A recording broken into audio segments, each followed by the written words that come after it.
So I'm going to try to condense this. We have a little less than maybe 45 minutes. I can give an 8-hour presentation on this.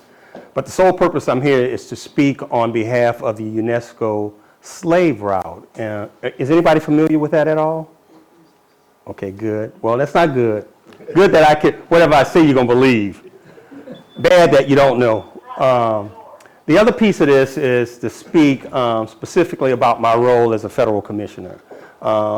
What's our intention, what's the mission, what's the charge and responsibility by the federal government in the preservation and recognition and commemoration of 400 years plus of African American history and culture. We have the Gregory School.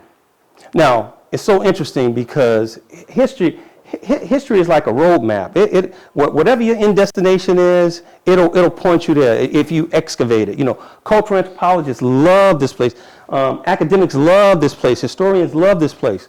So I was thinking about this as an artist. We're quite visual. So when I walked through the Gregory School and I was looking at all the images, and I saw paintings, and they were up on easels, and I kind of figured the date was like 1940, the latter 1940s, that you had an art exhibition of African Americans, 1940, and the images looked just like the images of Cedric Ingram that's upstairs. And I said, who had the wherewithal in the 1940s to have an exhibition? Who provided that opportunity? So I went into the archives at the Gregory School, and I found out that the city of Houston, in partnership with the Colored Carnegie Library, was sponsoring African American exhibitions. The Negro National Anthem was being sung and everything else. And I'm saying, wow, this place was an artistic mecca at some point in time here in Houston. Now, they talked about the Harlem Renaissance, they talked about the self-funded Renaissance in Chicago, but they never talked about the Renaissance that happened right here in Houston. Last but not least, I want to go back to the National Park Service and Department of Interior, because we were formed under the Department of Interior and the oversight of the National Park Services. And the National Park Services takes care of all the monuments around the country.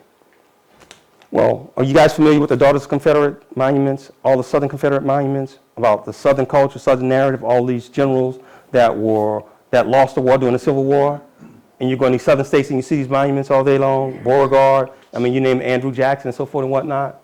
Well, it repulses me in a sense being an African American. Now, for others it may not, but there's some sensibilities around that. Well, the National Parks takes care of those monuments. The Department of Interior has two responsibilities: land resources and cultural heritage. If you don't know that, you don't know what to argue at. So everybody points to the Daughters of Confederate, you got to be pointing to the Department of Interior, because those are the ones who make that happen. And so in my own kind of way, I just want to impart some information. I want to be honest about what I've learned in my capacity as a federal commissioner, as an artist, to have an honest conversation. Because if we don't, then it's the same step and repeat. You got to look at me with some reverency and some importance outside of an entertainment value. You got to look at my level of acuity, of academic persuasion, and intelligence to say that there's some worth in who I am. Our plans is writing a new history. This is our signature event that we had at the Congressional Building in Washington, D.C. on the Hill. We had no money. It's like, how do you take that pig or the leftover, the remnants, and you make something good out of it? This is what we did. Nick Cannon Foundation stepped up and blessed the commission with $75,000. Ms. Addie Richburd, our executive director, did an exemplary planning session. That we had a program that spoke about 1619 up through Reconstruction, through the redemptive period, through the Jim Crow era, through the civil rights, through the age of Obama until here now. We had over 250 students in that audience, attentive. Nick Cannon was the MC. The program, when you're dealing in this congressional thing, is time sensitive. 3 hours, we were in and out on time. we're right here. This was the director, interim director of the Department of Interior, and these are the commissioners. Lewis Rogers, Mr. Freeman there, Mr. Carson, Prophet Cox, myself. I forget the gentleman who was the interim for the Department of Interior.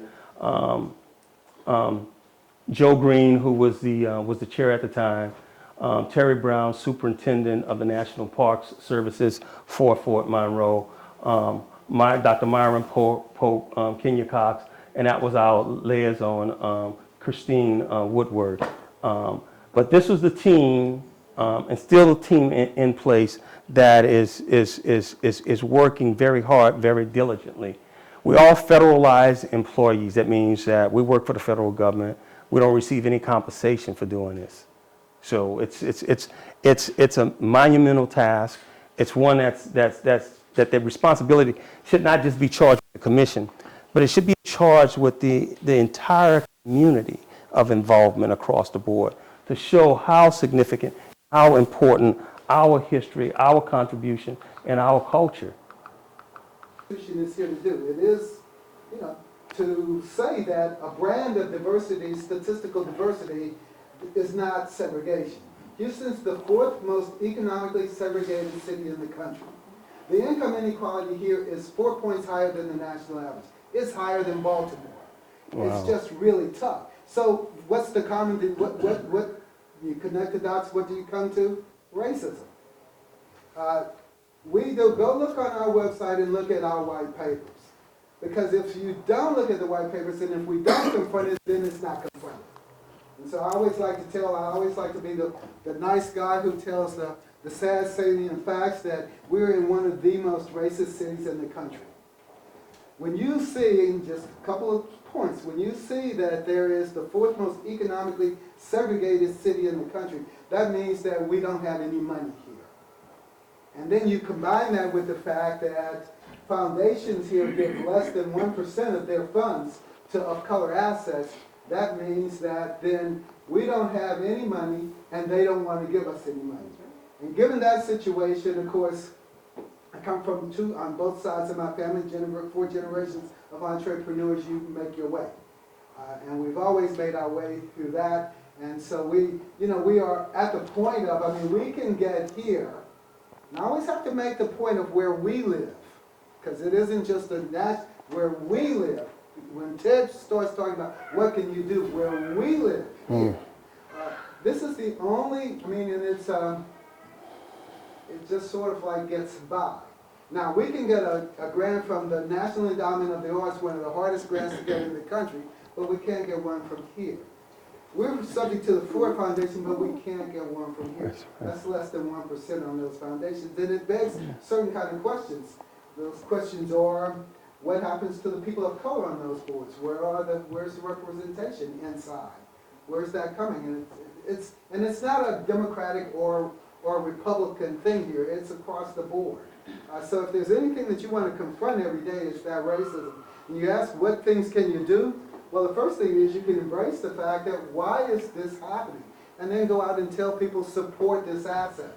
Because in this conversation, there's a need for a black voice. Not a black voice. An asset that is controlled by people of color.